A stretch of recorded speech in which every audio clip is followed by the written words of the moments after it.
Assalamu alaikum wa rahmatullahi wa barakatuh, and good morning to everyone. أعوذ بالله من الشيطان الرجيم. بسم الله الرحمن الرحيم. الحمد لله رب العالمين. الرحمن الرحيم. مالك يوم الدين. إياك نعبد وإياك نستعين. اهدنا الصراط المستقيم صراط الذين أنعمت عليهم غير المغضوب عليهم ولا الضالين. آمين. صدق الله العظيم.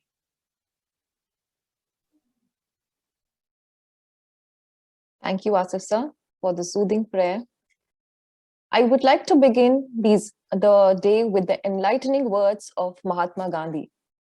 Literacy in itself is no education. Literacy is not the end of education or even the beginning. By education, I mean all-round drawing out of the best in child and man, body, mind, and spirit.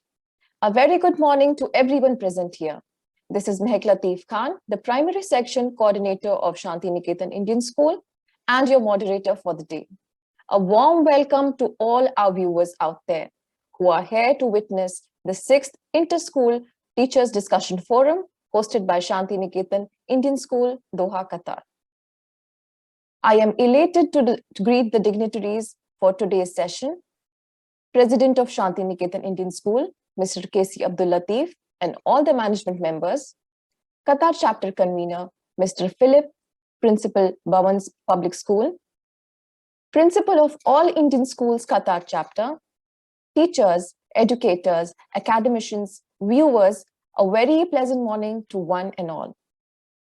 Before I proceed, here is an important rule to be maintained while the discussion is in process.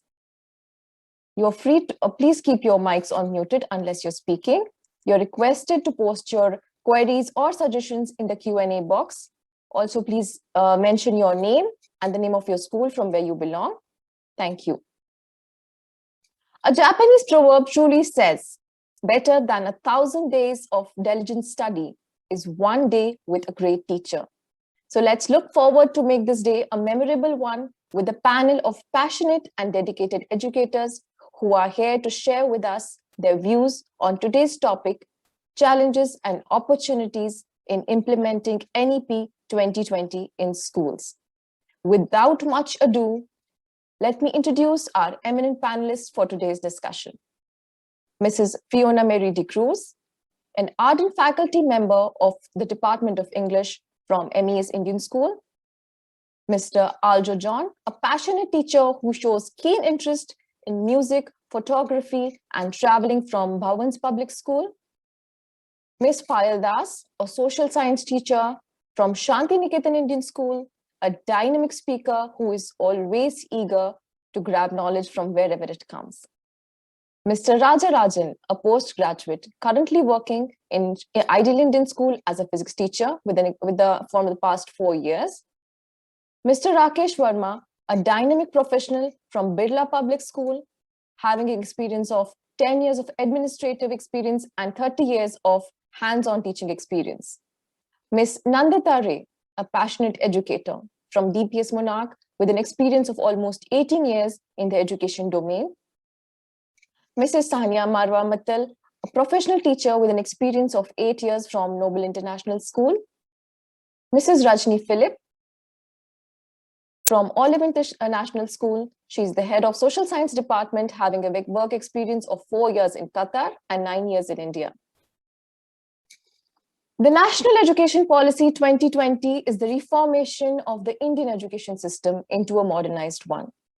Successful execution of this policy calls for a dramatic modification of the decision-making structures and prioritization of the budgetary resources in the months and years to come.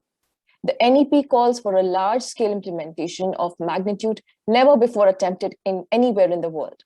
This presents substantial execution challenges both quantitative as well as quantitative. But overcoming these challenges is possible if we effectively use the opportunities that NEP is providing us through this policy. So let's discuss furthermore.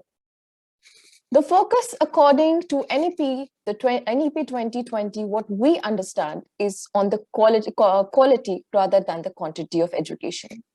So I would like to ask our young and dynamic panel member, Ms. Payal Das. Ma'am, what according to you are the challenges that you come across in imparting the quality education? Thank you, ma'am, for your question. And a very good morning to respected dignitaries present here.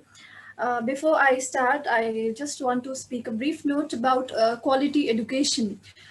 Basically, quality education means when we are educating our students in order to make them make them an active member of the society, a productive member of society.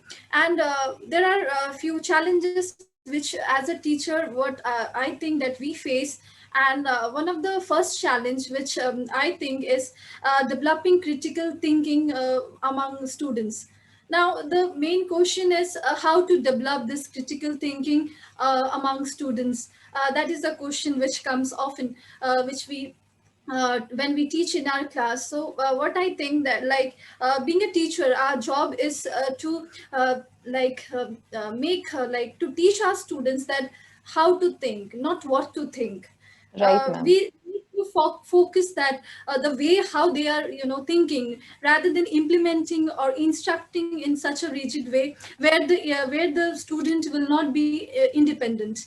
And the main things which we can do in order to develop this critical thinking among students is we can have interaction among students. Number one, we can have open-ended, we can ask open-ended questions where the questions which will be in-depth questioning, and students will be able to relate those questions with their real life situation, which is the present demand and which is the present need of the hour. And apart from that, we can also help our student in order to that is either adapt or adjust, right? We need to adapt, we need to be very much positive in a way to welcome the new things and achieve the opportunity. Definitely. That is one thing which I find we need to have various kinds of approaches which will have a productive outcome. That is so we need to be adaptable. We need to be adaptable to the various techniques which are coming right now in the present day platform also. So you can see in this blended learning, like, we are focusing on the various tools. What is the main purpose? The main purpose is how to, the learning outcome will be more effective. That is what I think that we need definitely the what I understood what you said is, like, we need to implement and we need to have a positive mindset to have an implementation, and the areas to be considered will be mainly skill-based learning, personalized instruction, as we say. Right, ma'am? Thank you so much for your viewpoints. It will definitely help us to improve in the quality of teaching in the classroom. A gentle reminder to the audience here, audience members, you can participate as well in the discussion just by writing your chats or suggestions in the chat box. Thank you. Okay, now we have Nandita ma'am also with us. Nandita ma'am, you have an experience of almost 18 years in the education domain and have served the school community across board CBSE, IS, CBS, IGCSE. So you are the right person to ask this question, what comes to my mind now. Ma'am, how according to you can we cope up with the challenges with regards to visionary and the cultural shift?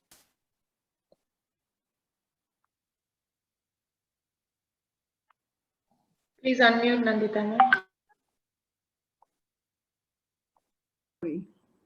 As the common saying goes, all of us, we know that change is the only constant, and education has never been untouched by changes.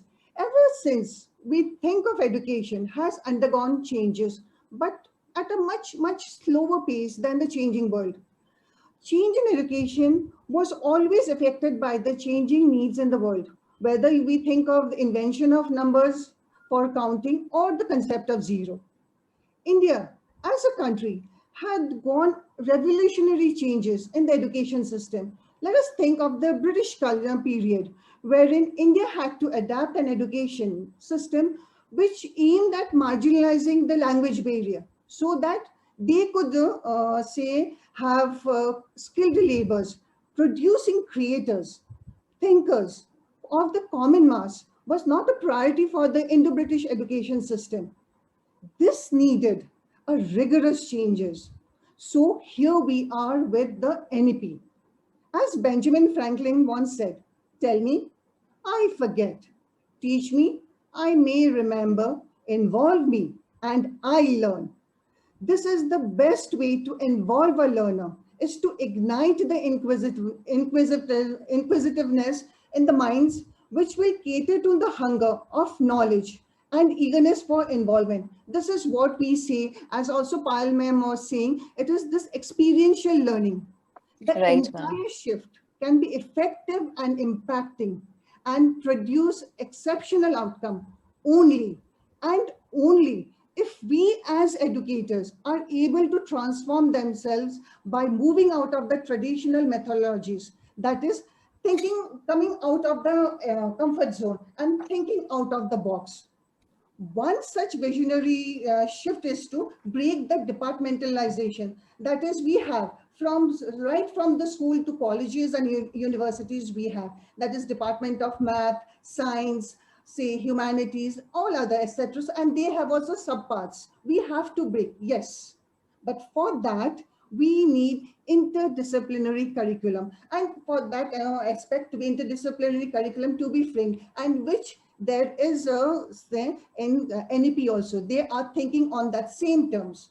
Now, as a primary teacher of social studies, let me give you certain, share my certain thoughts, which I feel might impact a child's learning. Suppose in the elementary classes, when we are doing, say, for senior KG students, suppose if you are doing additions, if we can use more of language, the English language, say, if I ask a child, tell me how much is 2,000 and 3,000. He or she may not be able to do additions in the thousand places.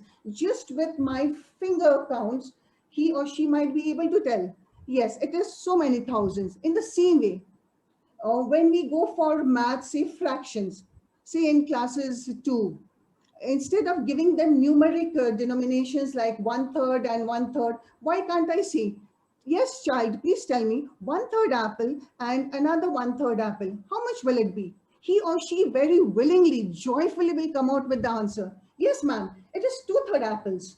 It is becoming more easy and effective learning instead of me using and the initial period using the numerics. So Right, ma'am. because always children have a fear of math. If I move a little bit higher, say to the upper primary, suppose when we are doing, say, weather, climate, as that topic, now people know that Mount Everest is at an altitude of 8,848 meters. But see, and suppose Mumbai is at so many meters from the sea level, and whereas Mount Everest is very close to the sun, so it has to be very hot. Normal logical thinking, very Right, close right. to the sun, the snow will melt. But in spite of that, why is it very cold and all snow covered all throughout the year? Then we have to pull out some lessons from physics. What? Heat, radiation. Why? There are layers of air over Mumbai. So that is why Mumbai is hotter than Mount Everest, where the layers of air is less and the radiation is less. Because of that, the temperature is low and it is snow capped. So we have to bring out radiation, make children understand radiation at their level. At Their their level. Right, ma'am. and Exactly, see ma'am. again, even what is heat to them. Suppose like when they study horse latitudes and all, then they know in olden days what would happen. Ships carrying horses, they would throw them into the Dead Sea. And in spite of throwing them into the Dead Sea, the horses wouldn't drown. Again, we have to bring some of physics lesson. Say density. make them understand what is density. So they are all interlinked. As Payal ma'am said, that the teachers should have an in-depth knowledge of whatever subject they are teaching. I feel we should also have a little bit of knowledge, because they are all interlinked. Even at higher level, when we go to colleges and say universities, if we have to say do geography in a higher level, we need a good knowledge of geometry. It's because for surveying and doing cartography, a good knowledge of geography is required. So all the subjects, see, even if we take a subject of history, say Indus Valley Civilization, that in also, it's a history topic, but Right. there geography comes. So all the subjects, if you take with botany, even math is also interlinked. So all the subjects are interlinked. So make the learning joyful and more effective. The teachers, apart from having the in-depth knowledge of their own respective subject, we need to upgrade ourselves. I might not be knowing everything, but I have to upgrade myself Updating, right, ma'am. with that particular topic. So I feel, and as parents also, they have to change their mindset. The teacher is going forward with social studies. Why is she bringing, say, history into it? Why is she bringing, say, math or physics into it? We also have to make them have sessions for them, understand, because the more we can intellect, learning, impactful learning can happen for a child, and they will be critical thinkers and lifelong learners for that. Thank you, ma'am. Yes, thank you. Thank you, ma'am. Thank you, Yes, Nandita, ma'am. ma'am. And ma'am, I would like to add one point to Nandita's Yes, what she sure, said. Shania, ma'am. Ma'am, I'm totally agree with you. Ma'am, you just mentioned that we need to upgrade, but ma'am, to be very honest, being a teacher, we already have those subject knowledge. What I feel personally, we already have that subject knowledge. It's just like implementing that knowledge. Because till 10th grade, I would like to highlight that we are studying all the subjects. Why our curriculum provides us the learning of all the subjects. This is the reason so that we can update ourselves, ma'am. So literally, your point is quite accurate and fruitful that we as a teacher, as Pal ma'am also said, we need to adapt the things. Then only we can prepare the future generation to adapt those things. So thank you so Right. much. Literally, Thank I you, totally Shania, agree. ma'am. What I can conclude from this, that adaptability is the key. Continuous upgradation. We have the subject knowledge. Definitely, we have the subject knowledge, but we need to learn. We learn every day. I think sometimes we learn from the children as well. The children, the students that we teach become our teachers at certain points. So there is no age for learning. Learning is lifelong, and we have to continuously update and adapt ourselves. Right, ma'am. Right, ma'am. Yes, thank you, Nandita, ma'am. You have given us beautiful examples from your experience, ma'am. Thank you, ma'am. With all the other things, training of teachers is the most important factor that we understood needs to be taken into consideration. So, but one more thing comes to my mind, that are we currently educating our children? Are we preparing our children for the needs of the 21st century? Like, are we developing those skills, what we are talking about? Are we preparing our children so that they can be there in the 21st century, all set and fully prepared? Can any one of you, any one of the panel members share your thoughts about it? Sorry. Yes, madam. Yes, Rajan sir. Yes, Megak, madam. So you asked a question, are we currently educating children who can meet the specific demands of the 21st century? But actually, as Payal's madam discussion and Nandita madam discussion, we can infer some important information. Adaptability and adjusting for the new situations and facing the new environment is the need of the hour of education, main thing. So as Nandita madam has integrated subjects, that is, he has integrated physics as well as with the geography. That is the order of the day. Even in some advanced countries like USA, now they are with the STEM education. Of course, STEM education, science, technology, education, and mathematics. Now they are giving specialized training for teachers who are integrating science, maths, engineering into their classroom transaction. But still we have to go a long way actually. Now coming for this question, what Megak madam has raised, are we currently teaching children to gear up for the 21st century? See, actually, when we were students, we were taught that knowledge is power, and we have been used to this statement, and we have also used this statement in so many classroom situations, knowledge is power. But actually, knowledge is passive power. When it comes for 21st century, the term knowledge is entirely different. Knowledge is not power actually. Knowledge is applied power. The modern global economy pays you for what you do not know, but for the knowledge which you are going to apply to create a end product or to find a solution for the societal problems or create some innovations. So we are paid for the knowledge, not only for the knowledge, but how you apply that particular knowledge to find some solutions. Okay, so there's a difference between the 20th century learner and 21st century learner. And there is also a marked difference between a 20th century teacher and 21st century teacher. Okay, now coming for the main important point, that is in some advanced countries, as early as 1980s, USA, UK, and some advanced countries have switched over to the GERM. I hope you remember the GERM thing, Global Economic Reform Movement. So they adapted this particular thing and they have taken their country into the knowledge economy. Now, actually, we are in an era of knowledge economy where the educational system has been restructured and reformed and taken to different levels because they want to create a great workforce who can create employability and a lot of multiple job opportunities. So in that sense, we India, now only we have revised this new education policy after 35 years. Now we have come to the implementation of NEP 2020. So NEP 2020, its success purely depends upon its implementation. And for implementation successfully, we need teachers of quality. We need teachers of quality. That means the teacher educator or the educator should be empowered in all ways. In all respects, he should be given trainings at frequent levels.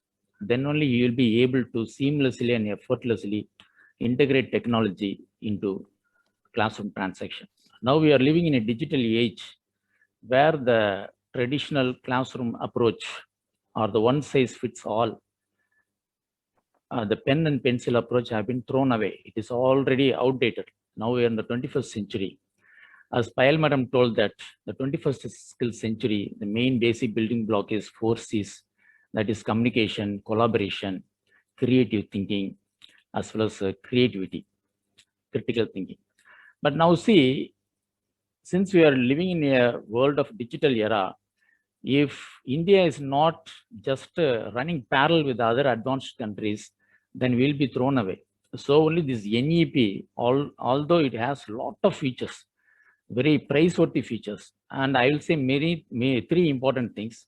One is they are planning to teach coding at the age of 6, at the age of say 10th level. 10th level means I'm talking about from age 10, that is from 6th standard to 8th standard, they are planned to start coding, that is a programming skills for the students, because they want to integrate students with the technology. They want to train students to develop some technological tools. So that is how we are integrating technology into the classrooms. And moreover, we are planning to introduce this vocational education. And there is no rigid and barrier structure for selecting optional subjects. A person who is interested in physics, he can choose accountancy. A person who is interested in chemistry, he can choose some other economics also he can choose. So there is no rigid barrier or constraints. So these are all the main features of NEP. But the success of NEP 2020 will be largely depending upon the implementation. So we teachers should be continuously trained so that we can instill confidence in our students. We can encourage innovation to the students. And above all, we can improve the life skills, adaptability, and social responsibility. And moreover, above all, the character building is very, very important. So value education should also be integrated in the real scenario.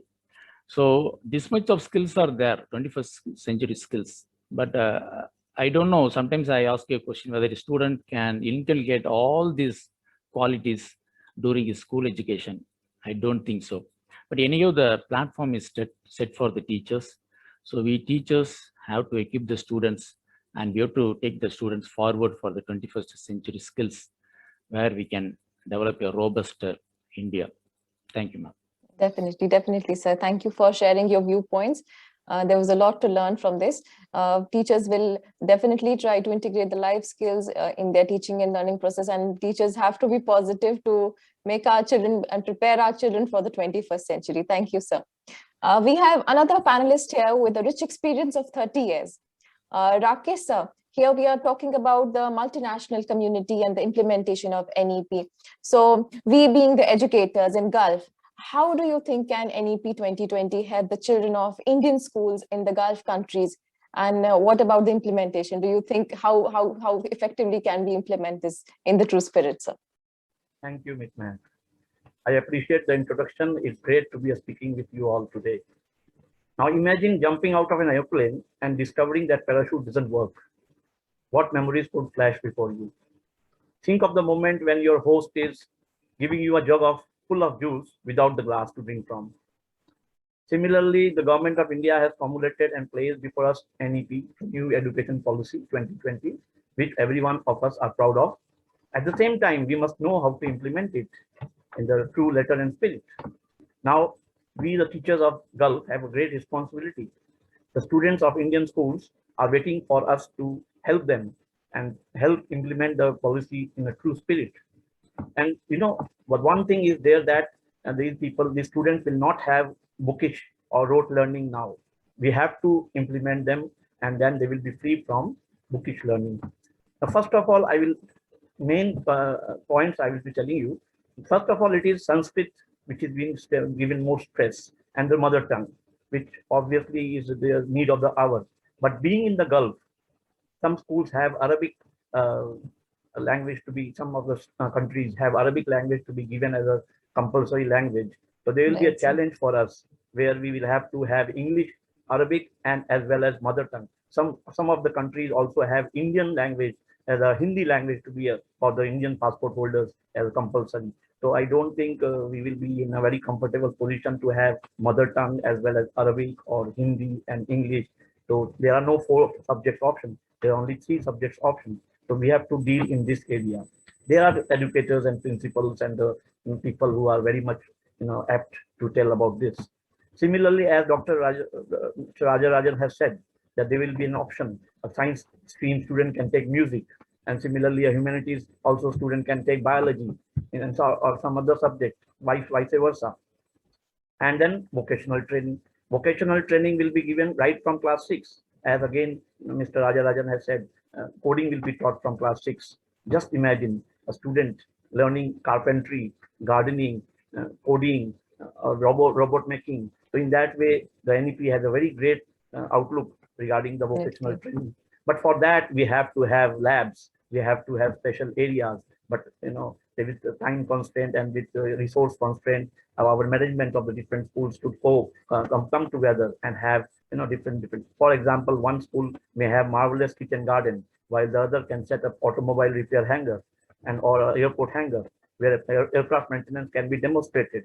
And then, just like the movies, the studios are hired by the directors and the producers. We also can collaborate, and students can visit the different schools for different vocational subjects. So vocational training. And as far as the 10 days internship is there, compulsory internship, we have to collaborate with different industries. And we are lucky that major MNCs are present in the region. The planned visits by students to their facilities can be incorporated. Then higher education. Higher education, we have students going for international universities in abroad or in the Gulf countries itself. Even Indian universities is opening here from September. One of the universities coming up from Pune to the Qatar. In that way, Dubai also has many universities, but the admission criteria, and similarly foreign universities, the admission criteria was having some credit rating and some credit marks, which was lacking till now. But NEP is giving us a hope that we can have credit rating right from the school level, so that they can use that credit rating. They can have a credit bank, and where they will add all the credit marks, and which will be taken account for admissions. These are very much challenging, as well as very much remarkable things which are coming up in the new education policy. And lastly, I can tell about you that scholarships are being offered. The private higher education institutions are told in NEP to give free ships and scholarships, where in Indian perspective, the people who are not having that much resources financially can also have students, especially people are there who are helping, like Super 30 and all that. But leave aside the science students. Other students don't have such schemes, such noble ventures, which government is telling to take up and help the needy and the meritorious students to come up. Everything is well said done, but the challenge of training the teachers and students into technology-based system, like Dr. Rajarajan has said, is very important. That too, we have been dealing with the current pandemic, and I hope we are very much adaptable and suitable to take up the challenge. Definitely, you. sir. We are teachers, so definitely we have those challenges and the opportunities also provided by the NEP, and we are ready to take it in a positive way and pull through all the challenges as we are facing currently as well in this pandemic, and still we are trying our best to deliver, right, sir? Okay. Yes, it's a pleasure being with you today. Thank you, sir. Same here. It's we are learning a lot from all the experienced panelists here. Thank you so much. A request again, all the audience members can as well participate by posting their suggestions and questions in the chat box, because we want our audience also to be active in the discussion. We would love to hear from you as well. All of this, we can see that we should keep all these points in our mind and work towards the implementation of the policy with the positivity, right? So this triggers a question in my mind, and one of the most talked about areas of NEP using this multilingual instruction of teaching, like Rakesh sir was also mentioning. So do you think that learning in one's own mother tongue will be effective? And what about its implementation? How it's going to be? Any suggestions about this? Miss Fiona ma'am? Yes, Can ma'am. you please say something about this? Yes, Mahek ma'am. Good morning to all the dignitaries out there. Thank you for giving me this wonderful opportunity for really looking at this whole discourse that has been discussed on for years about this 21st century skills and ensuring that they are all embedded. So, of course, we all know that India is a country that speaks a multi-number of languages, and India is considered a country that will be having a highest population of young people in the next decade. So this opens a tremendous prospect for the country like India to be visualized under the global platform. Yes, so as per the 2011 census listed, there are 270 mother tongues spoken all across India. And as per the 2017 study, we have 47 languages that we use as a medium of instruction, especially in the Indian classrooms.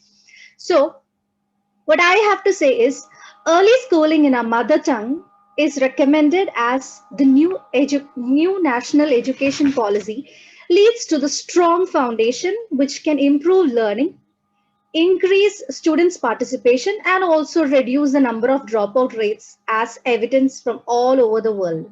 So using the language the child is most comfortable with in the early schools can definitely improve the attendance and also the learning outcome and the ability to learn new languages as well. But most of the parents, they prefer to send their children to English medium schools regardless of the quality of education they offer, because the mastery of English language ensures success to the later stages of life. Yes, of course, but good learning happens when children have high esteem and as they get themselves well adjusted to the classroom that provides a positive and fearless environment. I know children who speak English while they go out in malls, and I have seen parents, continuously telling these children, speak in English, talk in English, converse only in English. I don't understand what is the need for children to speak only in English when they have so many other languages where they are used to. Right, ma'am. Yes, because we have been taught, we have been speaking mother tongue right from our childhood, but the moment the child enters into a mall or the moment the child enters into any public space, it is the parents who insist these children to speak only in English. And I have seen children thinking in their mother tongue to talk in English. Being an English teacher, I have experienced this so many times. When we ask them to write an essay in English, I have seen children thinking in their mother tongue. They ask, teacher, could you please tell me the meaning of this word in English? Because they speak in their mother tongue, or at least they take the help of their friends to ask the meaning. And there are so many other opportunities which I feel that the child has to take up. A child learning begins at home in mother tongue, and when a child comes to school to learn a foreign language, it obviously slows down the learning process. And continuing the learning in mother tongue will definitely ensure faster learning and also the retention. And the second point that I would like to tell is that exposure to more language leads to higher activity in the brain of child, and also the multi-language process leads to mental agility, and the Definitely. mental flexibility also transfers to all the areas of brain functioning. And I don't think that children should stop learning, or they should avoid this mother tongue learning from childhood. And the use of mother tongue as a medium of instruction will also result in the higher rate of parental participation in the child's learning, because there are so many parents who don't have access, or there are so many parents who don't know to speak in the language that the child is taught in school. So obviously the knowledge what the parent has, okay, that will be transferred to the child in the form of Child. mother tongue. Right, ma'am. And due to the lack of knowledge in English, like suppose if the child has been taught in or if the child has been taught in school in English language, or the medium of instruction that the school follows, and the parent is unable to participate in the child's schooling effectively when it is in that language.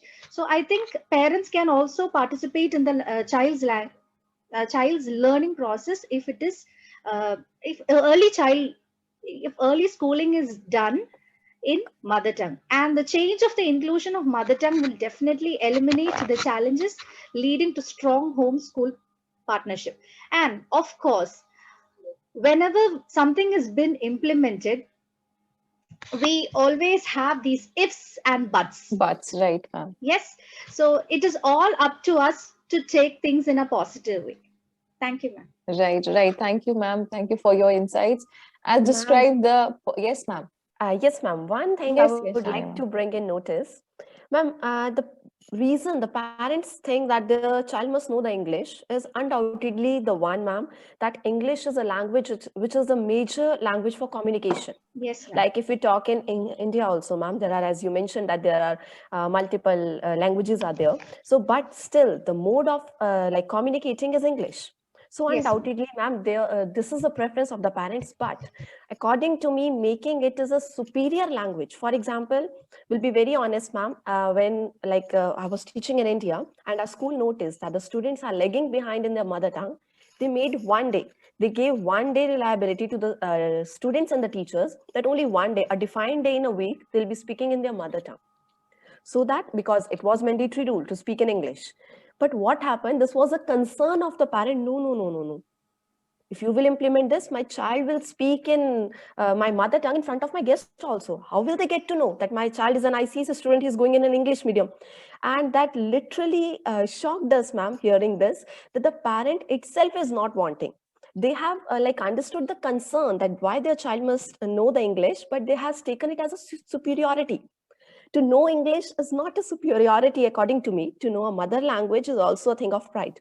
So you have well said, ma'am, the biggest challenge in implementing is what I feel a barrier is from the parents, because they are not ready to accept their child speaking in, although if the child is speaking in English, there are some parents who don't understand it well, but they are okay with it.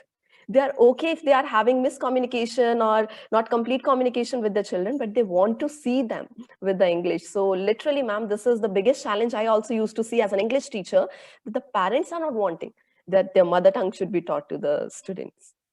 So. I agree with you, ma'am, in the same way where they feel speaking in mother tongue is degradation. Why? Because after our 12th, we aim for US and UK, wherein we have to speak, we have to use English as a mode of communication. Yes, ma'am. So we start preparing our children from a tender age. You have to speak in English, think in English, and do whatever or everything, it has to be In in English, right? because our ultimate aim is USA, UK, Australia, all the English speaking countries for higher education. We don't think of the rich heritage which is there in our country. Yeah, That is ma'am, why we I try to- would like literally your concern is genuine. You just spoke one word, speak in English, and that's like literally, ma'am, I just memorized one parent, they came to me and they were not at all knowing English. But they were like, ma'am, our child enjoys your class, but we want him to speak in English and ma'am, teach him how to walk in English. I said, sir, there is no way of walking in English. So they were like so much up to with this. They have like made it so much up to that they want their child to do everything in English. So that's what I am trying to say, that they have made it a superior language. They have made it a superior language. So this is the biggest challenge what I think is I think maximum of our plus 12 students, they appear for all those examinations which requires English and only English. Yes, ma'am. This is That is why, ma'am. Okay, Can I Rakesh pitch in? sir, yes. Actually, I have ex-students in Italy and New Zealand and Vancouver. Though they are very much, scared about their children not knowing mother tongue because they are English or French in that, or Italian. So in that way, they are asking me to come and stay there and help them, learn mother tongue. So in that way, Fiona ma'am, I agree to you, and NEP is doing the right thing. Whether you teach English or not, we have to teach mother tongue because both parents are working with most probably these days and they don't teach properly. And one of my cousins, by the way, I'm taking much time, 1 more minute, and they are Bengali Yes. and a Punjabi. And the child is speaking English because husband and wife are speaking English. They don't know either. The child doesn't know him. Bengali also neither Punjabi or Hindi. So, and then half of the thing is as if she cannot speak. She's dumb at the age of 3 years. The psychologist or whatever the doctor said, no, it's not that problem with speech because she cannot understand what you are speaking. So in that way, mother tongue is most important in the next generation and the future, what NEP is saying. Thank you. Thank you, sir. I think we have a question by Shakir sir. Shakir sir, if you, Shakir sir, Mr. Shakir from Shanti Niketan Indian School. Sir, if you can please unmute and just share your question again, just clarify about your question.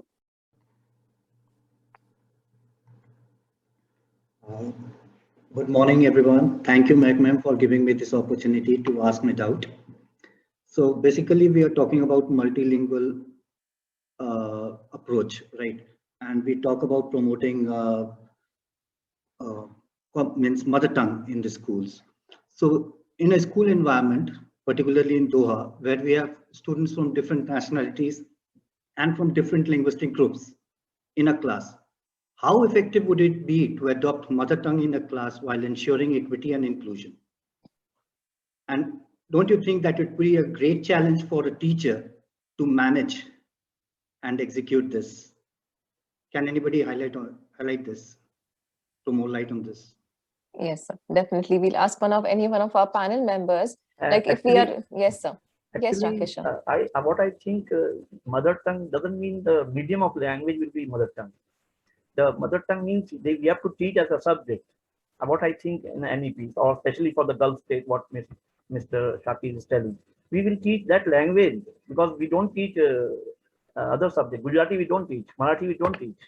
We only teach some 4 or 5 languages. So in that way, I don't think NEP means that we will be teaching mother tongue as a medium. So therefore, they will just go to the room where Arabic is taught. They will go to the room where Marathi is taught. They will take as a third language, 6, 7, 8 class, middle school. So I most probably, if this is the thing, then Mr. Shakir will be happy. But if I am also not knowing it, that if mother tongue will be the basic of medium of teaching, then impossible. Gulf. Okay, Yes, sir. Rakesh sir. yes, sir. Excuse me. Yes, ma'am. Yes, ma'am. I would like to point on Shakir sir's question. So NEP hasn't, stressed on the point that mother tongue will be considered as the medium of instruction throughout. It is only through the early schooling of a child that mother tongue will be taken as a language where the child has to basically understand what is being taught in class. So they have the so-called second language, they have the third language where children can learn the language. The second language will obviously be taken as a mother tongue, and the third language which the child is most familiar with. So if the child is an Indian, then the child will have to take Hindi as a third language. So I think your point is clear, sir. It is not taken as a medium of instruction. So the child has to be comfortable to the surroundings where the child is learning. So if at all, yeah, so if we have a person who is from our same state, yeah, I'm most comfortable with that person. So just like that, mother tongue is only a comfort zone where the child has to be comfortable during the early schooling of life. But Fiona, ma'am, I would like to add one more thing, which I have literally witnessed it. Ma'am, you said that mother tongue should be taught so that they may be comfortable in speaking with the environment they are living. Ma'am, but at the end, this thing should be realized by the parents itself. Ma'am, nowadays, suppose we are living in Qatar. Ma'am, what parents are doing? Schools are giving them second language option. If, ma'am, their second language is suppose Hindi, but they are opting Arabic because we are living in Qatar.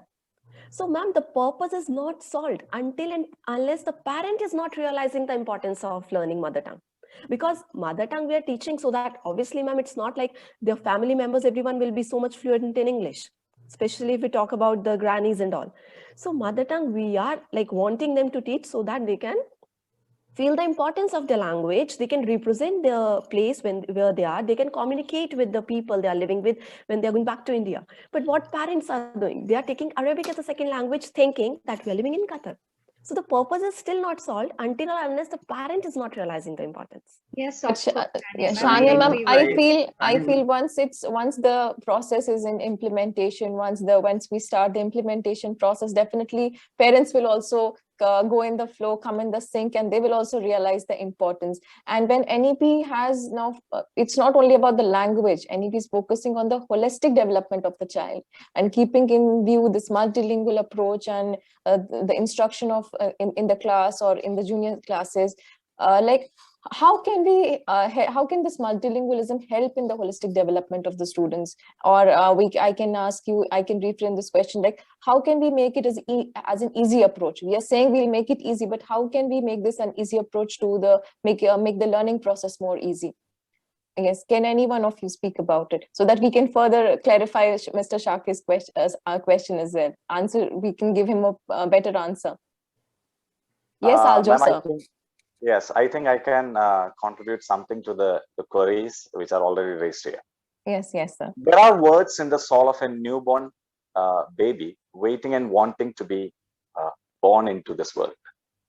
It is clinically proven that a child reacts to the mother tongue easily. And there has been a lot of researchers or a lot of studies have already made on that particular topic. A child responds first in his or her mother tongue. The moment the baby gets birth in this world, for sure, the very first communication will be a shriek or a cry, the very first cry in this world. The moment he or she is able to handle language, they naturally try to respond in that. And when we talk about the education or language learning at the age of early childhood, it is clearly noticed that a child is getting exposed to the stories or fictions in their life. And most probably, the very first story, the very first experience to this world is in their mother tongue. So I focus on, if as a language teacher, what I can give you is that a child naturally or a child automatically responds to his or her mother tongue. And it is believed that if they are given with a chance, or if they are given with a chance to taste, smell, feel, and of course, think in his or her mother tongue, they're going to produce a great result for sure. Now, how can multilingualism helps in holistic approach or holistic development of a student? Right, sir. It's going to be a wide, or it's going to be a in-depth topic where we need a lot of discussion.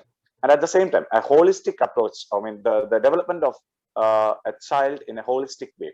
It is said that a child is going to get development in the emotional, social, philosophical, of course, in each and every aspect of a child.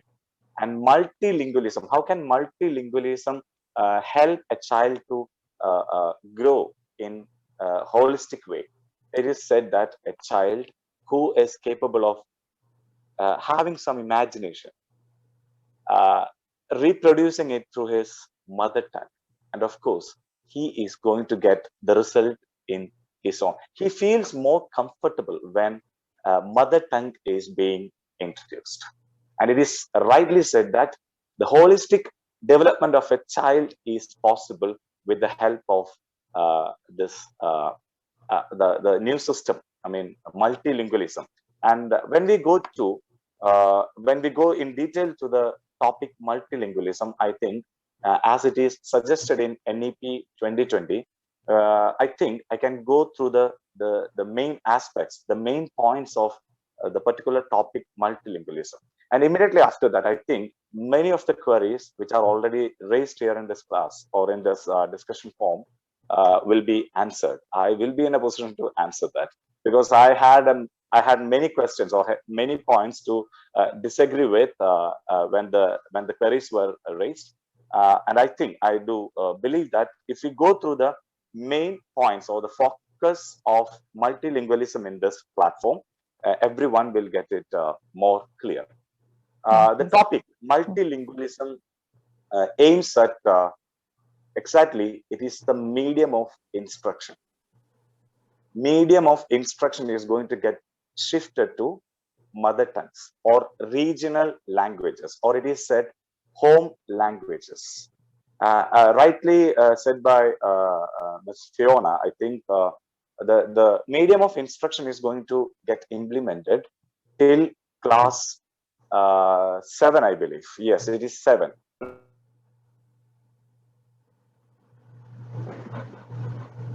Sir, you are on mute. You can unmute, please. Language or a third language. Only from class 8 onwards till class 7, medium of instruction is going to be their mother tongue, and the student is free to select his or her own mother tongue. And the next one, the very important point, textbooks are going to be printed in mother tongue or regional languages. All the textbooks, and we can discuss the problems which are going to come in the implementation later, but these are going to be the facts. The students' medium of instruction is going to be their mother tongue, and of course textbooks are going to be printed. Not only textbooks, even the teachers are going to be trained for that.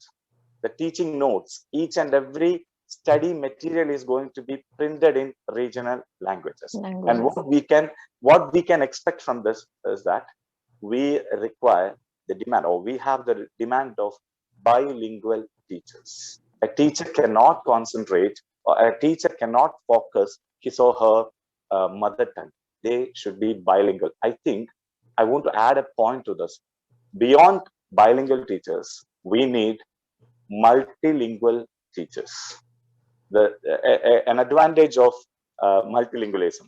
Okay, and why mother tongue is being implemented in the early stages? It is believed that the cognitive development of a child happens at the age limit of 2 to 8.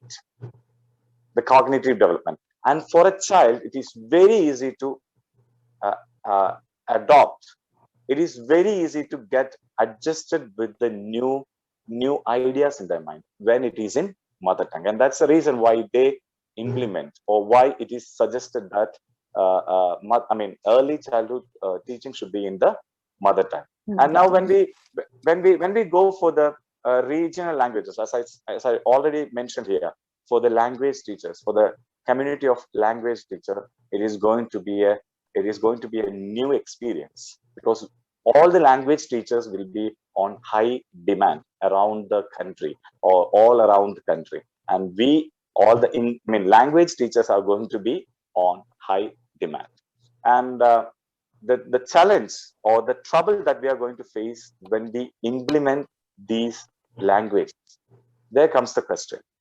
According to the 8th schedule of Indian Constitution, we have 22 languages officially accepted. And the most threatening one is that 38 more languages are to be adopted into the 8th provision of Indian Constitution. And the number of languages which are going to be offered to the students, I think it's going to make a drastic change in language teaching. All right. And as we follow the national education policy, which is implemented in the year 1986, we are following the 3-language formula. It is again repeated in NEP 2020. We have to follow 3-language formula. And out of those 3, 2 languages should be a language which are born in, or they should be directly taken from Indian languages. And it is clearly said that the 3rd language is going to be English. So English is a must subject, and 2 Indian languages can be included in that. I think there is a hidden agenda. I'm not the right person to talk about that, and I do think that it is not the right platform to discuss that. There is a compulsion. Indirectly, there is a compulsion to learn 2 particular languages. We will talk that only because of a sensitive issue. I mean, as it is a sensitive one, I think we can discuss that later. Yes, so definitely we can go in further discussions later because of the time constraint. I'm sorry this time. Yes, thank you so much. Thank you for giving us your perspective. Can I add one more point with that? Yes. The conclusion. The implementation of these languages are going to be in a positive way. As you know, we all are in the 21st century, and we are familiar with a lot of technological, inventions. And the languages are going to be taught with the help of gamification. All the languages are going to be taught with the help of games, apps, films, the music, storytelling, all this one. And what NEP 2020, by implementing the system multilingualism aims is that it is going to be an experiential learning pedagogy. Each and every child is going to experience each and every new topic which are going to be introduced to them. So we can conclude that by saying each and every child is going to experience what they are going to get from their classes with the help of their mother. Thank you. Definitely. Thank you, sir. Thank you for your viewpoints. Thank you for sharing your perspectives. It was really helpful. So NEP 2020, we can say that it has a futuristic view. The learners are the center are in the center of focus. One of the very interesting areas is competency-based education. It is an approach that will allow the students to advance based on their abilities, to master their skills or competency at their own pace, and regardless of the environment. The method will be tailored according to their needs and capabilities, abilities of the child, and it will definitely help in the efficient student's outcome. So now here a question arises, like how will we be able to incorporate this competency-based education for the students? I would like to, like one of our panelists, Ms. Rajni, to share her insights about this. Thank you. Creative thinking, right? So in this 21st century, most of us know that there are several competencies which are required to succeed, right? Now, talking about these competencies, it cannot be attained. It's a process of our learning or schooling, right? Only then as teachers, when we talk about the school education, it would be considered as effective and fruitful. Now, generally as a teacher in the classroom, what we do is we just give the facts, informations, and the syllabus, what is given to us, the content is taught. When it comes to pen and paper, the results are there.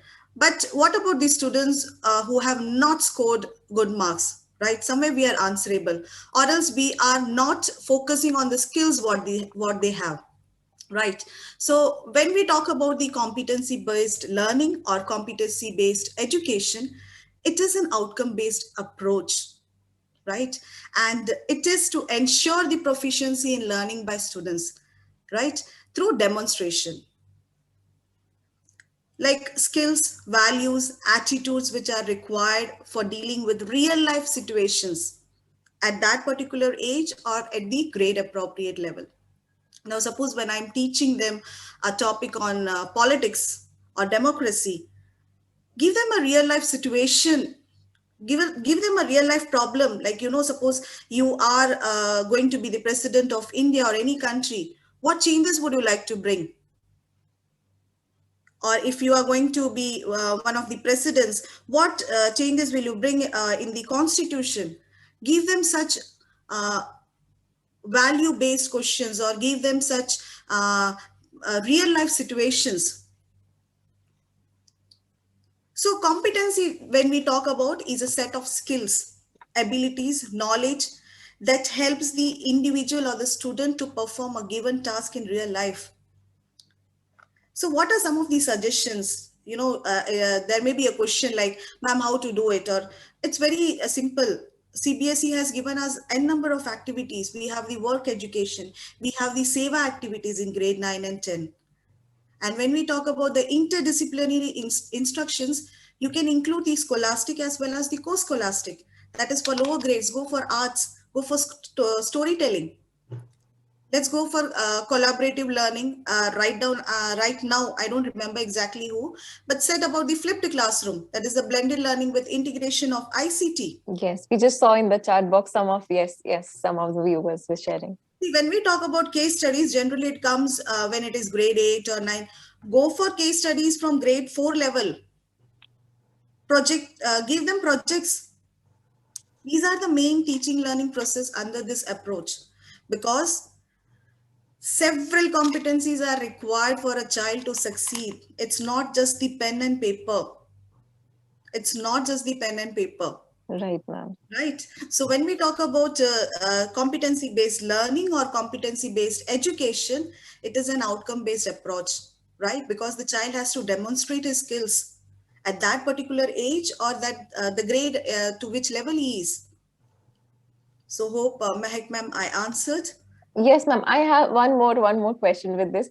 What about the value-based activities? What value-based activities do you think can be conducted for the students to inculcate the human values? We are talking about the competency-based learning. What about the human values to become better citizens? What has been given in the NEP 2020 to us as value integration, an important part of it, right, ma'am? Yes. So what are your viewpoints on this? Yes. Talking about the value-based activities, right, to be conducted for students to inculcate human values, to become a better citizen, to attain it. Now, I don't know, many of you may be knowing it, many may not be knowing it. There's a framework introduced by the CBSE, that is Education for Values in Schools. Right. So when we talk about the curriculum, they have to develop key qualities, right? In the schools, when we have learned, or the basic table manners, how to walk, you might have seen the students in your school, they might not be knowing how to tuck their shirts in, how to walk, how to carry themselves. So these are some of the basic values which we need to imbibe in them, right? In which hand the fork to behold, in which hand the knife to behold, while the table manners to be kept in mind. So these are some of the values which we have to imbibe in them. And when you talk about right now, Aljo sir was taking that during the early childhood, just instead of focusing on 1, 2, 3 or ABC, the major focus should be on inculcating good habits in them, values, discipline, how to share, how to be friendly, how to do our duties by ourselves. So how can some of these value-based activities help you, or what are these examples of value-based activities? Do not just take the debate or poem recitations just to ensure a participation or the score leveling of the content. Take activities like debate, poem recitation, or themes like sincerity, honesty, regularity. Mm-hmm. Now, what will happen when you go for these type of activities? This will not only strengthen the expression of feeling in words, but it will also emphasize us to think and understand the importance of such values. Right, ma'am. Now, let us take even cultural activities, right? Now, when a child is performing a cultural activity in front of you, it should not be merely focused on display of the talent. You know, generally we have judges sitting, oh, very good, her talent was very good, she did a very good. Through these art forms or any cultural activities, socially desirable values can also be taught, right? Show us through the attributes on teamwork, coordination, the opinion, the respect, respecting others. And you have several social activities also, which can go beyond your classroom as a teacher, right? Give students such situations where they understand their responsibility, right? Give students the situation where they value the things they already have around them. And even sports activities. I know nowadays we are on online platform, but still, when we talk about online sports activities, they focus not only on physical, but on mental health.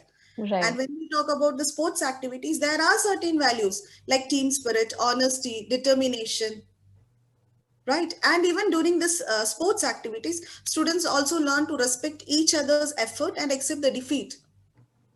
So yes, hope right, ma'am. Thank you so much. We are all teachers here, all educators here, and your examples and your suggestions and viewpoints have definitely will help them further to integrate more of the activities, the value-based activities, and even what you said about the competency-based learning. Definitely, it will be helpful for all of us in the actual classroom implementation.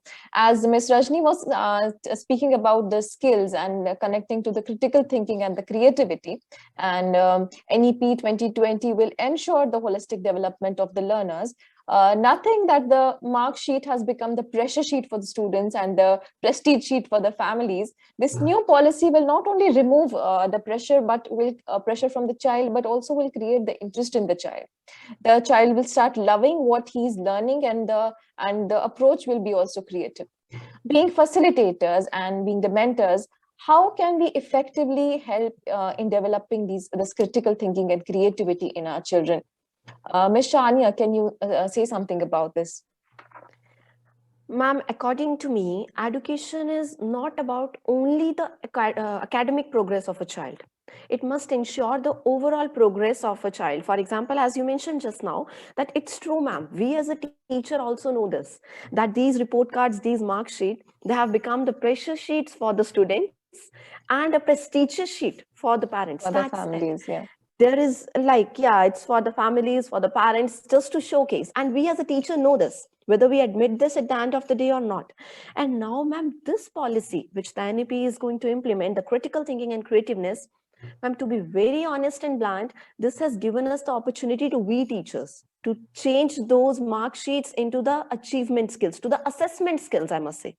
Those will be assessment sheets if we will involve this critical thinking and the creativeness in the child. We have to embed the teaching. What I feel, ma'am, that teaching must be embedded. And it will be embedded if the child will inculcate the thing of curiosity, I will say. As in the starting, Pal ma'am mentioned that there are 4 C's. But what I personally feel with my teaching experience, there must be one more C, that is curiosity. Curiosity to know how, curiosity to know what, why, and an endless list should be there according to me, ma'am. And that endless list of the questions will only make them, that curiosity will only make them come up with this endless sheet of question, and that is only going to create something new. That is only going to help them to have a love for the subject. For example, ma'am, being a teacher, I would like to share one of my experience. I'm a science maths teacher, and I was teaching. The student he came after the class. He said, ma'am, I don't know why, but I love biology, but I don't love chemistry. I was like, why? He said, no, ma'am, chemistry is difficult. I don't like chemistry. Bio is good. So at that time, I was like, okay, tomorrow I'll teach you the topic again. But that thing got stuck in my mind as a teacher. And what I felt that today my teaching, or for this session, my teaching was not fruitful. Because the teaching is fruitful, the fruitfulness of a teaching is mirrored by the way the student is reciprocating it. Right. To admire one subject is good. Obviously, we all have a love for a particular subject. That's why we are teachers or the masters in those subjects. But to don't like a subject or to have a hatred of a subject, this concern I think lies with we teacher only at the end, ma'am. What if I might have connected that chemistry topic with the biology topic? I might have taught him bio in such a way so that he might understand that, okay, whatever the biological activities ma'am is teaching, this is helping with the help of chemistry only. If Right. I might have interlinked it, I think the student might not have said that I don't like chemistry, I hate chemistry, but I like biology. So this is the thing, being a teacher, because ma'am, at the end, everyone needs improvement. And if we being a teacher will take a step ahead in the improvement, then only we can evaluate our children also well. And one more thing I would like to highlight, that ma'am, if we have like seen or if we have noticed that these young children, they grasp the thing, they learn the things which they can relate with their environment. So we must teach them considering their environment, considering the like workmanship which is going on around them, considering the traditional art which is going on around them. So that ma'am, as Rajni ma'am mentioned, that values, human values will be inculcated. The Right. language love or the traditional love will also be there. And the critical thinking and creativeness can also become a part of it. So this is all about, ma'am, seeing the present situation, being a teacher, being honest in my words, I will say, at the end, we are also about the content learning, ma'am. We as a teacher focus on the content learning, that we have to complete this portion in this session. But ma'am, what I feel that this online platform has made us realize that instead of content learning, we can go for skill development, because this is what we are following now. We can't just run behind the content learning in this online platform. Now Right. what we are opting, it's like, ma'am, we haven't opted it, just thinking it. It's spontaneous. Yeah, Without right. our It's awareness. spontaneous in teachers. Yeah. Correct. Yeah. So it's without our awareness, we opted this skill development. And I think this is a very good example and a very good opportunity for the teachers to continue this process. And this was all about my views. Thank you so much, ma'am. Thank you for this discussion. Thank you so much. One point I Yes, would like Payal, to ma'am. add to Sahani ma'am was that Yes, previously Nandita we ma'am. had CCE system of assessing the students. I think that was better. Instead of being exam centric, we teach 10 topics, and at the end of the day of the 10th topic, when it's completed, we go in. And I might have a very good knowledge, but due to certain issues, because of my bad health or something, even because of my bad mental situation, I might not be able to write the paper well. And I might get, say, out of 10, a 4 or a 6, which I don't deserve. I have enough knowledge. But if it was a CCE pattern, maybe I would have graded better. So I think if we go away with the examination system, that focused mark-based examination where we are assessed just on our marks, if we can do away with it and come back to other parameters of assessing a student, I think it will be better for the teachers and very good for the students too. That is what I want to just add up, ma'am. In our national policy, it is focusing on the holistic development, and this is what our policy is saying, that we are going to assess the child on the on entire basis, in a sense that this national education policy, if what happened if one day before the child is not well, and on the day of the examination the child is not able to score well, are we going to justify that child that he is not good on the basis of the score obtained? And because of that, we are taking that holistic approach where we are assessing on the basis of what the child is doing entire year in all the areas. And being a teacher, what I think, like, we need to have a clear concept regarding the assessment. Like, if it is a test, what is a test? If it is an exam, what is an exam? If it is an evaluation, what is an evaluation? So between assessment, test, evaluation, exam, these are completely different. One is a process, another one is a procedure. So what I think, even I have seen that ma'am was saying about the skill based, is very true. What I think, if I am feeding a man with the fish, I'm feeding for one day.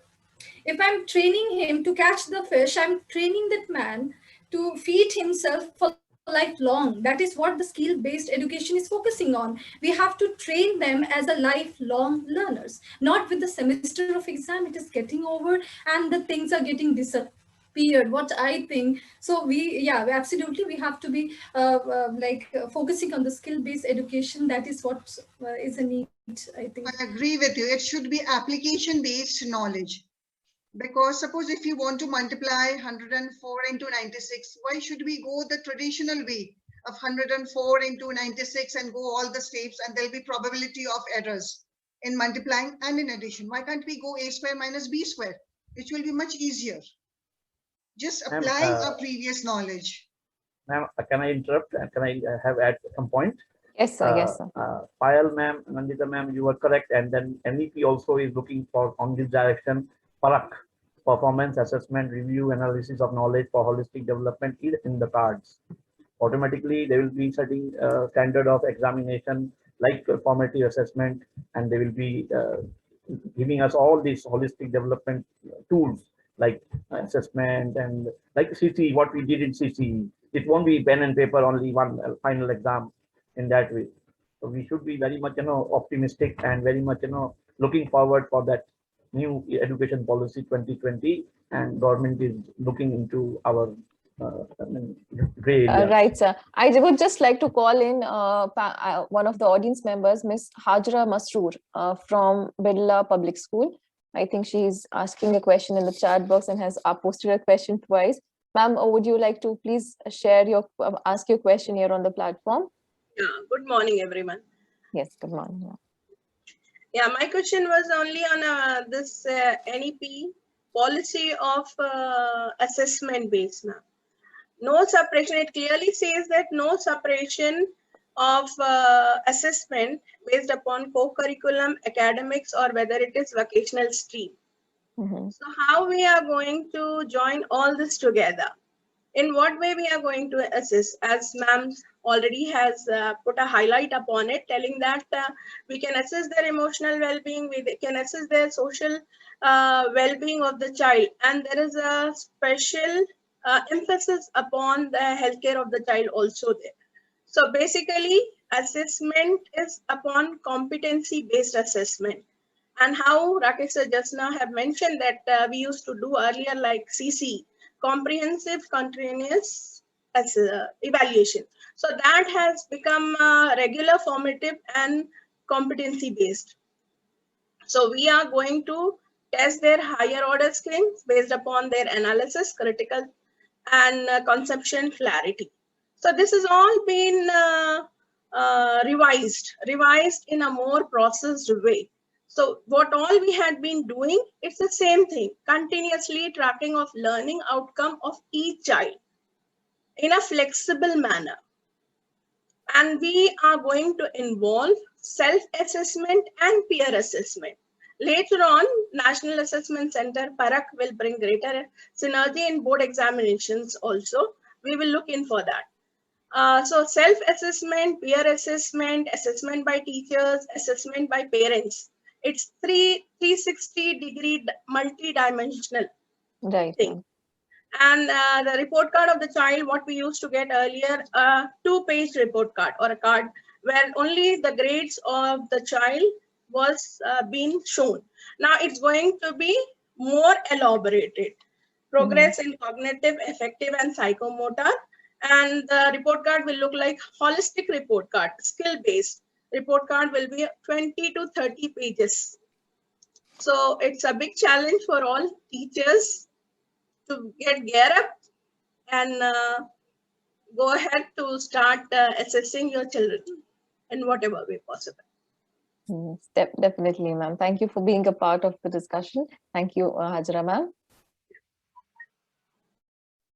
Yes, one more audience member is here from Dr. Muhammad. Dr. Muhammad, can you please unmute and share your question? Post your question. Yes, sir. So you can unmute now.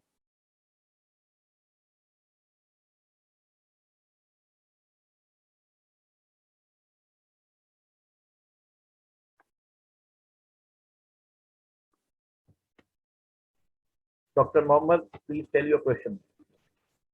Unmute. You are muted.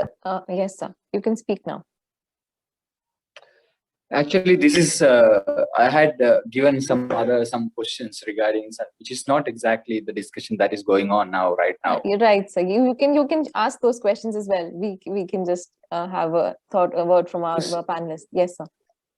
Because what I was thinking is that the first one, a bunch of questions I had given yesterday to our one of my colleagues, that is Mr. Rakesh sir. So I was just wondering about the language-related issue.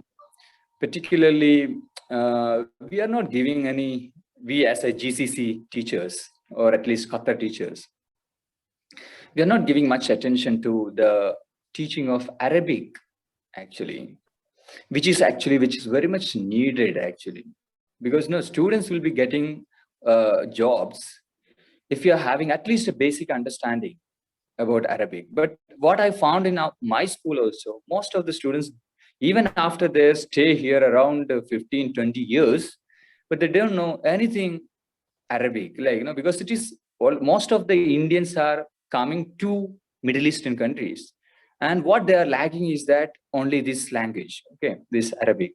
But what actually, as even our NEP is not exactly, but somehow, obviously, it will be under that. Obviously, it is a 400 page was decreased to 65 pages. Obviously, there will be problems in it, comprehensive words or otherwise very precise words might have been used. Therefore, there is a limit for that. But anyway, how we are going to tackle this issue? For example, is there any certificate?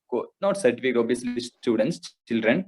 But is there any possibility, giving them some special training for, teaching Arabic or something like that? That is my first question. Question. Okay, let's take this first question first. Let's that see. would be better. Yeah. Yes. Okay, let's see that we provide the opportunity for other panelists as well to answer, to other audience members also to pose their questions. Yes, any of the panelists can respond to Dr. Mohammed. Well, as ma'am, I know Arabic is, compulsory in UAE. Mm-hmm. So, in case Qatar government wishes, we can also have that, leave aside NEP. So that is again the management and the board decision, which we cannot deal with.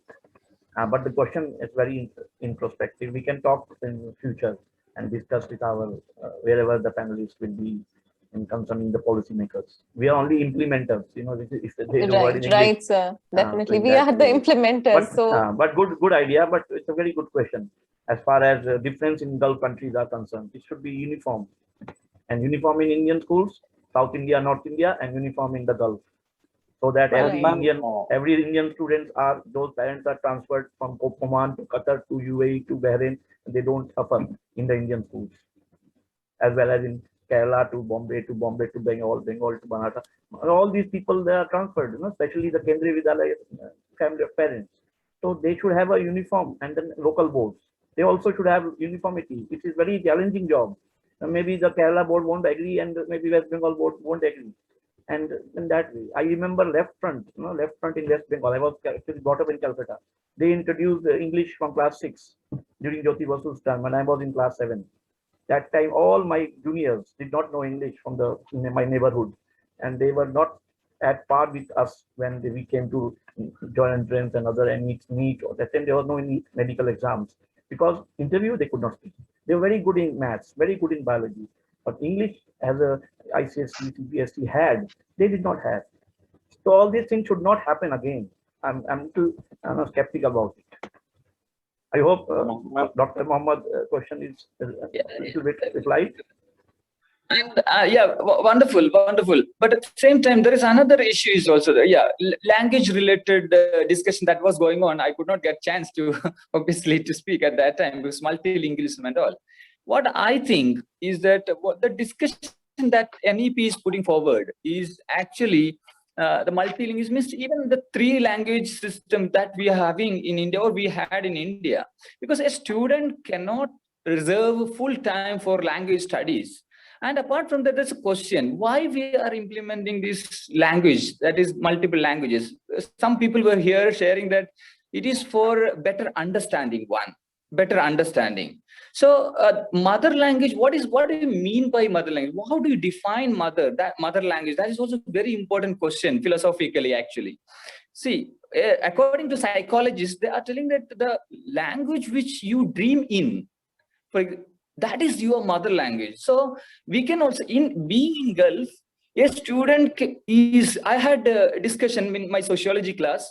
I had a discussion that how many of you are dreaming in English? Well, most of them were actually dreaming in English.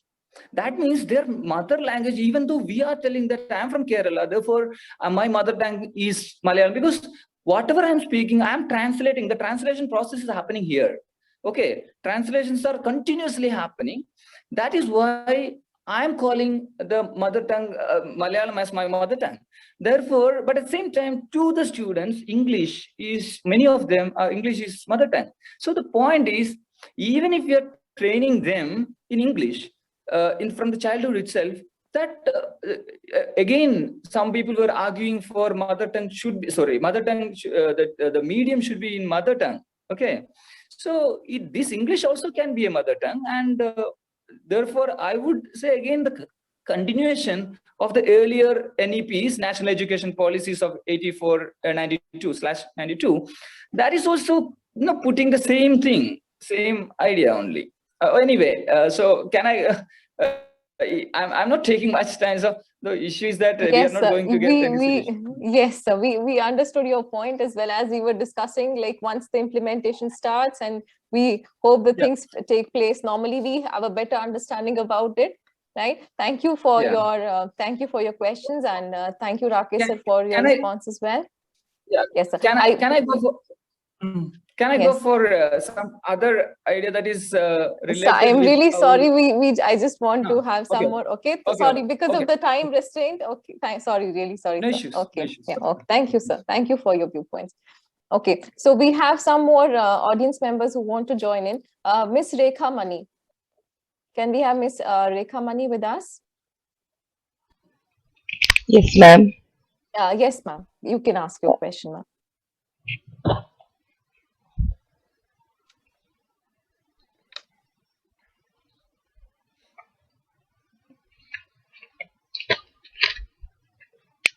My first question, Dr. Rajarajan sir has already answered. And my second question is, what do you feel the most exciting or effective learning environment would be? Okay, so what would you think an effective and enjoying learning environment for the children would be? Okay, any of the panelists would like to answer? Yes, madam. Yes, sir. So as far as teaching learning is concerned, the activity-based learning is the best method. Learning by doing will be giving you greater insights, and you will learn better in that environment.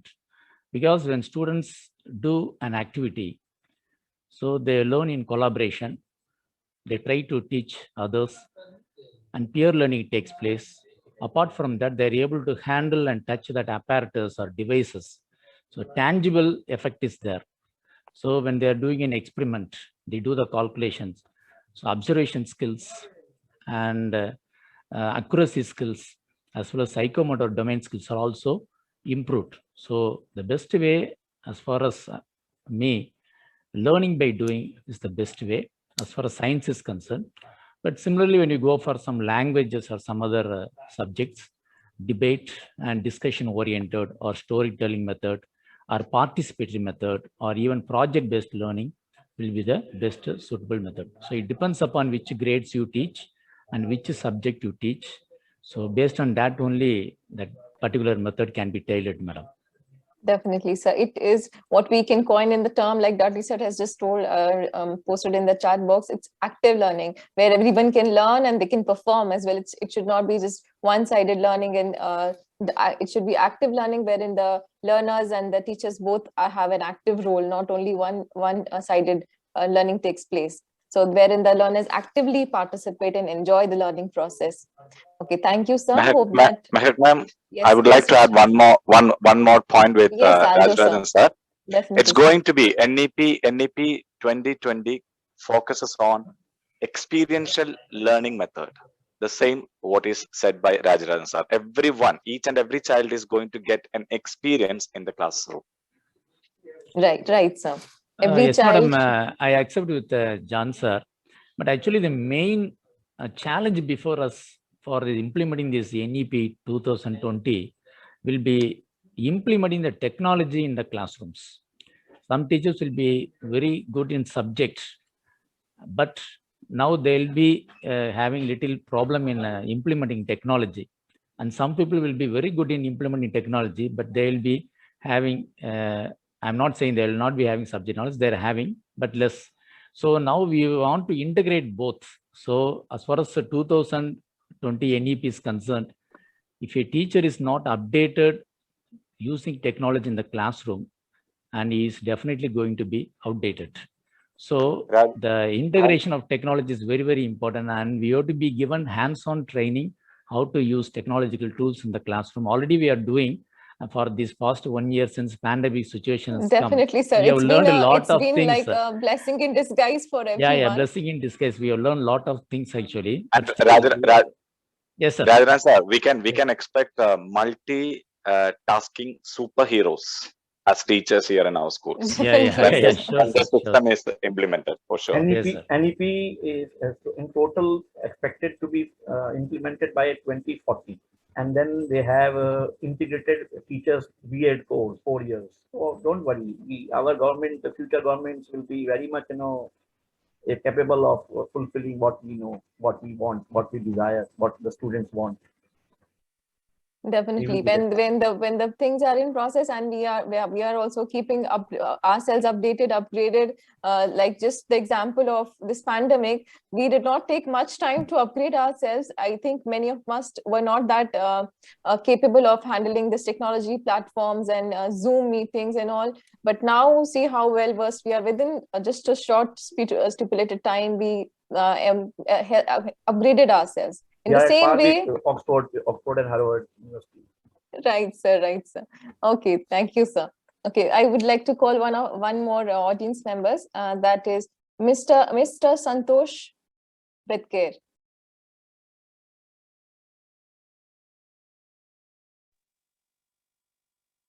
Mr. Santosh.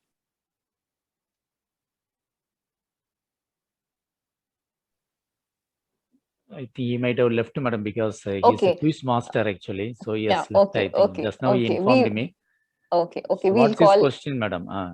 Okay, we'll go to the next next audience member, Miss Supriya.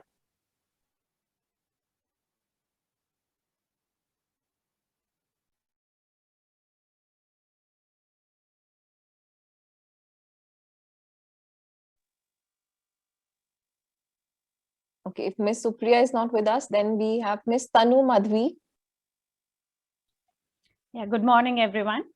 So Yes, my Tanu, question was, according to the National Education Policy 2020, teacher will be able to teach lessons in mother tongue or regional language up to grade 5. So how far it can be implemented in the schools here? I mean, the Gulf schools here all around.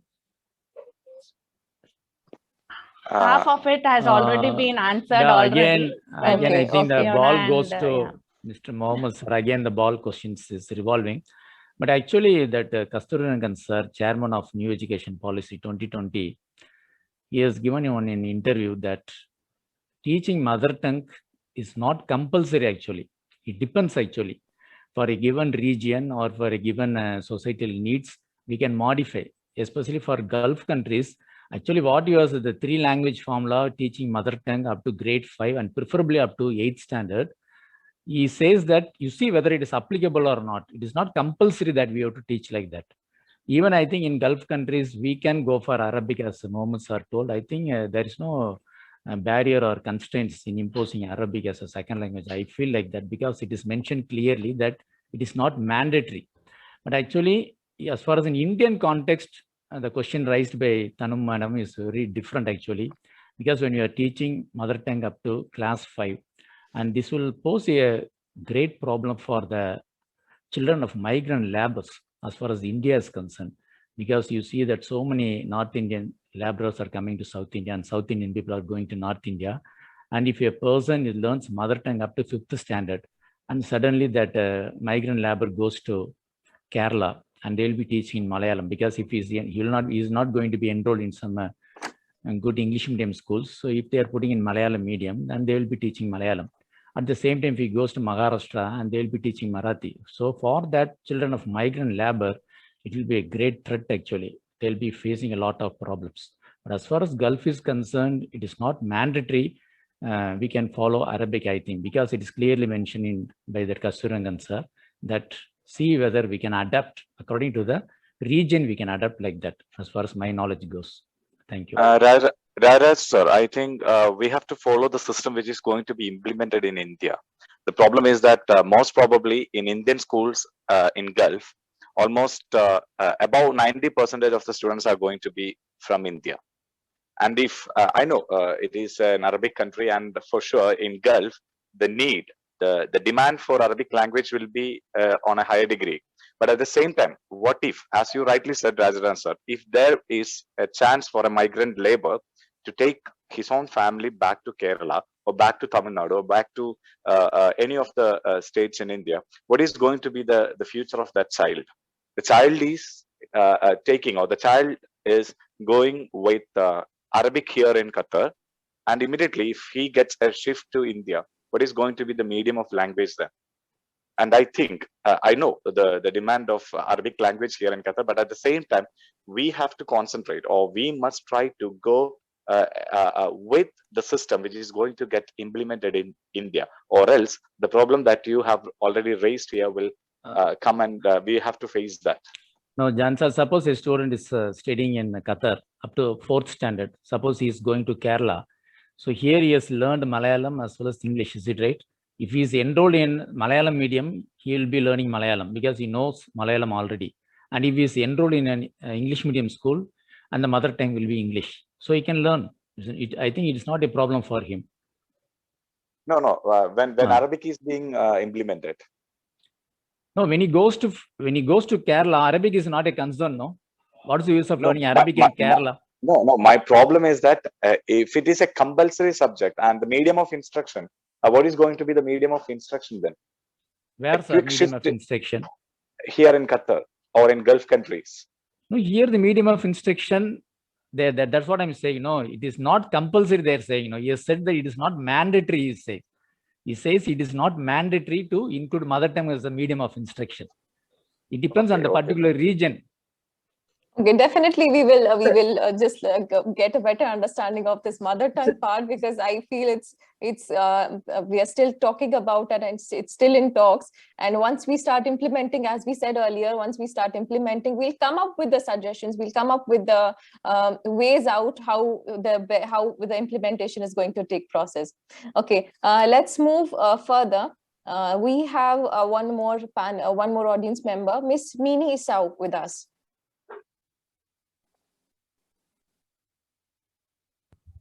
Good morning to all. I think I'm audible too. Yes, ma'am. Yes, ma'am. You can ask your question. Yes, my question was basically regarding the language issue. But since, as you said, it needs a lot of thought and further decisions have to be made. Whether it is India or Gulf, it is going to have some challenges while implementing. So we have discussed more on that. Most of the discussions have been done, and my concern was that only. Actually, that was because since I'm a language teacher, I'm an English language teacher, so my concern was that. Okay. So we have put in so many points. We haven't come to a decision as yet, and we cannot. Once it is going to be implemented, only challenge areas will be highlighted. Definitely. As we were talking about it, like many questions are still in our mind. As we say, the topic for today, like its challenges and its opportunities. It is a challenge as well as well as the opportunities. Thank you, ma'am, for joining us. Thank you so much. Thank you. Okay, well, that was indeed a great discussion with much suggestions cropping up in our brains. And since the time constraint, we are bound to abide by it. And I'm happy that my team and I were able to spark the light of thoughts in you to create wonders or in teaching and learning platform. And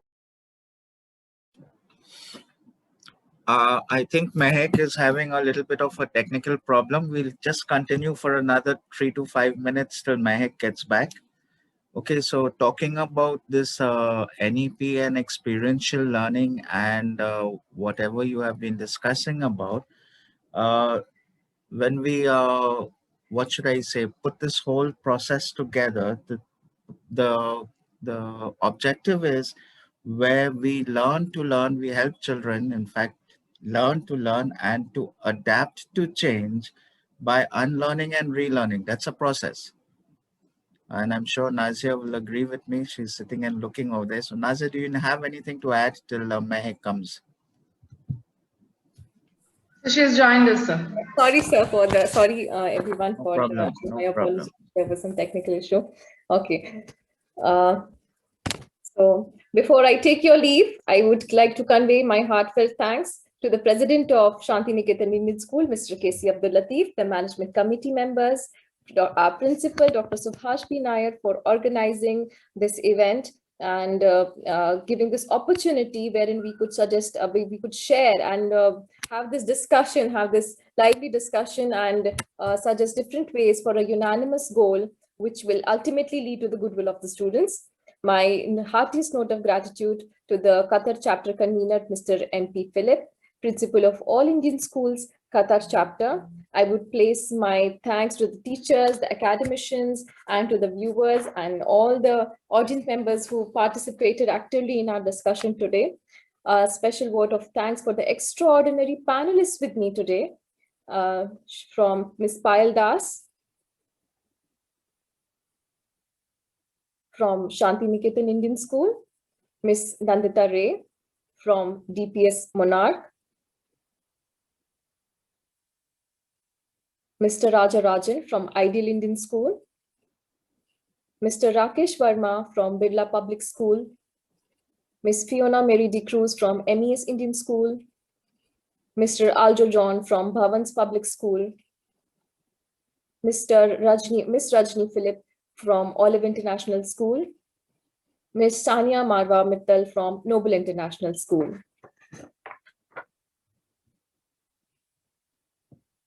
A special thanks to Mr. Dudley O'Connor for his assistance and Ms. Nazia Salim for coordinating and Mr. Sham Krishnan for the IT support. I would like to conclude with the words of Nelson Mandela. Education is the most powerful weapon which you can use to change the world. We are educators here and this weapon is in our hands. And so let's use it in the best way we can. Thank you all for joining us. Just before we end, I would like to request you all to just give a thumbs up, everyone, so that we can have a beautiful picture as a memory for this beautiful, lively discussion that we had today. Thank you, everyone.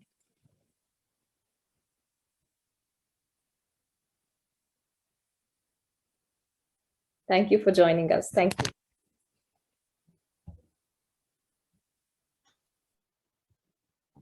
Thank you, Magnan. Thank you, everyone. Thank you.